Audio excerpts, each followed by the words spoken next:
आज हमारे साथ राज रतन अंबेडकर साहब हैं, जो बुद्धिस्ट सोसाइटी ऑफ इंडिया के प्रेसिडेंट और डॉक्टर अंबेडकर के ग्रैंडसन हैं। मुल्क में इस वक्त जो हालात है, ख़ासतौर से दलितों के साथ जो सलूक किया जा रहा है, उस पर बात करने के लिए आज वो हमारे साथ मौजूद है।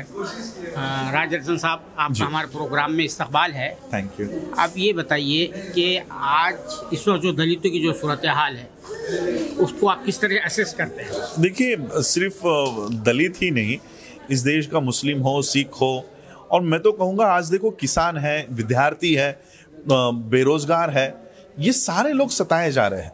आज नौकरियां चली गई है, लोगों की नौकरियां चली गई है, किसानों के खेत जा रहे हैं, लोगों की प्रॉपर्टीज छीनी जा रही है। तो सभी लोग इस देश में कहीं ना कहीं उनकी जो सुख चैन है इस देश की सरकारों ने छीन रखे हैं। चाहे वो आपके कोर्ट्स हो, आपके न्यायपालिका हो, आपकी संसद हो, ये सभी के ऊपर कहीं ना कहीं फैसिज्म का असर अब दिखने लग गया है। तो सभी, सिर्फ ये एक किसी दलित का मुद्दा नहीं है, मुसलमानों का मुद्दा नहीं है, अब ये मुद्दा देश के लोगों का मुद्दा होना चाहिए। इस देश का विद्यार्थी अगर नीट के कानून से परेशान है तो ये मुद्दा सिर्फ विद्यार्थियों का नहीं होना चाहिए। इन विद्यार्थियों के पीछे इस देश के किसानों ने भी खड़ा रहना चाहिए, इंजीनियर्स ने, पढ़े लिखे लोगों ने खड़ा रहना चाहिए। तो एक दूसरे के साथ जब तक हम खड़े नहीं होंगे तब तक हम इसी तरह से पिटे जाएंगे। नहीं, particularly why I am raising this issue कि दलितों का एक बड़ा तबका, a big chunk are siding with the ruling party, उनकी जो आइडियोलॉजी है। जबकि आप लोग कहते हैं कि भाई ये आइडियोलॉजी हमारे लिए सबसे ज्यादा खतरनाक है। जी, मनुवाद की बात करते हैं आप, लेकिन जो है दलितों का एक हिस्सा, जैसा आप महाराष्ट्र के एक आपका जो है सेक्शन है आरपीआई का, जी है ना, जो जिस तरह की, तो उस हवाले से मैं जानना चाह रहा हूँ। देखिए, इनका शेड्यूल कास्ट से कोई लेना देना नहीं है, ये अपॉर्चुनिटीज लोग हैं। कांग्रेस की अगर सत्ता हो तो ये कांग्रेस में भी दिखाई देते हैं, बीजेपी की सत्ता हो तो ये बीजेपी में भी दिखाई देते हैं। इनकी कोई आइडियोलॉजी नहीं है, इनका कोई महापुरुष नहीं है। इनको जहां पर सीट मिल जाए, कैबिनेट मिनिस्ट्री मिल जाए, राज्यसभा मिल जाए, ये उस पार्टी में चले जाते हैं। और जिनको आप हमारा नेता बता रहे हो, इनका कोई फॉलोअर नहीं है। मुंबई में ये रहते हैं, बांद्रा में रहते हैं, तो इसलिए ये जो लोग आज सेल्फ प्रोक्लेम्ड हमारे नेता बने बैठे हैं, ये कोई हमारे नेता नहीं है। आज जो शेड्यूल कास्ट के लोग, मैं दलित नहीं कहूँगा, शेड्यूल कास्ट पूरी लिस्ट है शेड्यूल कास्ट की, वो सभी की सभी अम्बेडकराइट नहीं है। ये हिंदू कम्युनिटीज है जिनके ऊपर अनटचेबिलिटी लागू कर दी गई थी, लेकिन आज भी ये हिंदू फोल्ड से बाहर नहीं निकली है। बाबा साहब के कदमों पर कदम डालते हुए जो लोग बुद्धिस्ट हो गए, वो लोग आज बाबा साहब को मानते हैं। और वो एक भी व्यक्ति बीजेपी के साथ या रूलिंग पार्टी के साथ या आरएसएस के साथ आपको कभी दिखाई नहीं देगा। वो डेमोक्रेसी के साथ है, संविधान के साथ है। जो कोई संविधान के साथ खिलवाड़ करता है वो उसके अगेंस्ट में खड़ा होता है।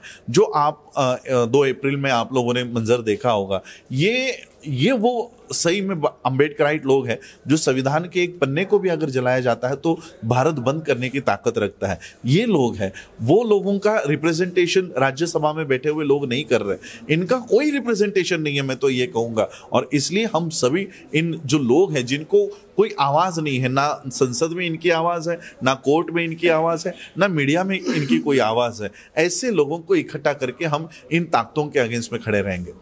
लेकिन अब एक बात मैं ये पूछना चाहता हूँ कि दलितों की जितनी भी जो कॉन्फ्रेंस होती है, रैलीज होती है, या जो भी ग्रुप प्रोग्राम्स होते हैं, वहाँ पर ये बात को प्रीच किया जाता है बार बार, we are not Hindus, we are not Hindus, obviously, ठीक है ना। लेकिन constitutionally you are Hindus.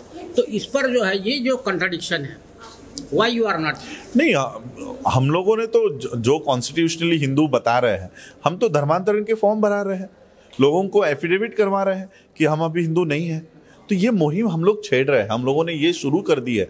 Gujarat में हमारे लोगों के ऊपर केसेस हुई, मेरे ऊपर, मैंने यहाँ पर दिल्ली में, गाजियाबाद में वाल्मीकि समाज के लोगों को हिंदू फोल्ड से वहाँ से बाहर निकाला, बौद्ध धर्म की दीक्षा ली, एफिडेविट, कलेक्टर को एफिडेविट लिख कर दिया है। जो लोग ये थे, वाल्मीकि समाज के थे, उन्होंने एफिडेविट लिख कर दिया है कि हम हिंदू नहीं, हम बौद्ध हो गए। तो ये बुद्धिज्म की मूवमेंट हम लोग इस माध्यम से चला रहे हैं। लेकिन जो जितने भी एंटी कन्वर्शन जो लॉज बनाया गया है, एक्ट किया गया है, वो इसीलिए ये जो फसीलें बड़ी बड़ी जो खरीद की गई है कि आप लोग जो है वो फसील पूत करना चाहें। जी जी, क्या कहेंगे? एंटी कन्वर्जन लॉ के खिलाफ भी हम लोगों की पिटीशंस है। गुजरात में ये एंटी कन्वर्जन बिल आ गया है, यूपी में भी ये आने के लिए कगार पर है, अलग अलग राज्यों में ये है, और इसलिए ये हमारा फंडामेंटल राइट है। आर्टिकल 15 हम लोगों को ये राइट देता है कि हम चाहे वो रिलीजन प्रोफेस कर सके। तो ये हमारे फंडामेंटल राइट का उल्लंघन ये सरकारें कर रही है। ये बात हम लोगों ने सुप्रीम कोर्ट में पिटीशन के माध्यम से रखी हुई है।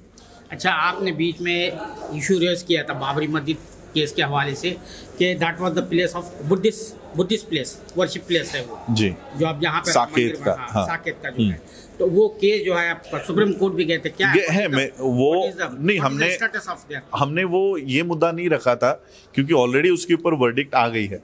हमने ये मुद्दा रखा था कि वहां से जो बुद्धावशिष्ट मिल रहे हैं, जो आर्टिफिकेट्स मिल रहे हैं, अगर सरकार उसकी निगरानी नहीं कर सकती तो वो हमें दिए जाए, हम लोग उसकी निगरानी करेंगे। और वो ऑलरेडी हमारा कोरोना काल में ये पिटीशन रखी थी, अभी भी उस पर डेट्स नहीं आई है, तो ये स्टेटस है उसका। अच्छा, ये हमारा एक चैनल जो है कर्नाटक में ज्यादा देखा जाता है। अच्छा, recently former chief minister Siddaramaiah ने criticise some Dalit leaders they are siding with the BJP, तो उस पर क्या कहेंगे? उस पर हंगामा किया कुछ दलितों ने कि भाई सिद्धारमैया ये क्या कह रहा है। अच्छा, नहीं, देखिए मैंने वैसे ही कहा आपको कि जैसे अभी राष्ट्रीय आरएसएस के सभी धर्मों के विंग है, सिखों की विंग है, मुसलमानों की विंग है, क्रिश्चियनों की भी विंग है, उसी तरह से आरएसएस बीजेपी ने उनके जो हम लोग कहते हैं एजेंट्स, उनके एजेंट सभी कम्युनिटी में काम कर रहे हैं।